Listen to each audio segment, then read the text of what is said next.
Matagal ko na namin sinusubaybayan sa NBI yan. May mga nagbablog niyan, may mga napansin namin.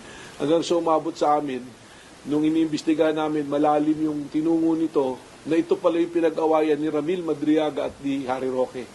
Kung bakit nakasuhan, nag-away yung grupo nila. So may involvement dito pati yung mga Chinese na POGO operator at identify na namin kung ano yung mga kumpanya na ginamit nila. Malinaw to. Open and shut case to. Kung tutuusin, madali dapat ma-resolve to. Pero maraming may pananagutan dito. Tatanungin natin ng Registry of Deeds, ang Municipal Assessor, at una-una na yung mga kumpanya na paano napatitulo sa kanila. At ang very, very glaring dito, yung titulo na issue, yung address ng kumpanya, sa address ng opisina ni Atty. Harry Roque.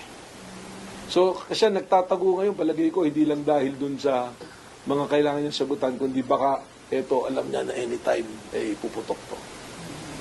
Sir, iisa lang po ba ang sentiment na sinishare nila? Sila, di ba? Pare-parehas. Binigyan sila ng CLOA, kinansel, pineke yung pirma nila, kunyari, nagkaroon ng bentahan, walang ng DART, at napalipat na lang sa First Bataan.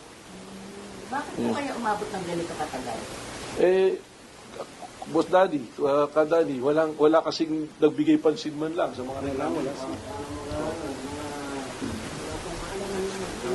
Walang kakayahan, walang kaalaman. Kaya nga, kami na mismo nagpasundo sa kanila para i-process yung mga reklamo nila rito. And we will go hard on this one. Ito, abuso na ginawa ng mga dating mga nanunungkulan. Tapos sir, lahat sila, yun parehang areas, iisa? Isang lugar sila. Pero 3 kumpanya yung involved dito na aming sinusundan. At ito yung mga personalities na check na namin.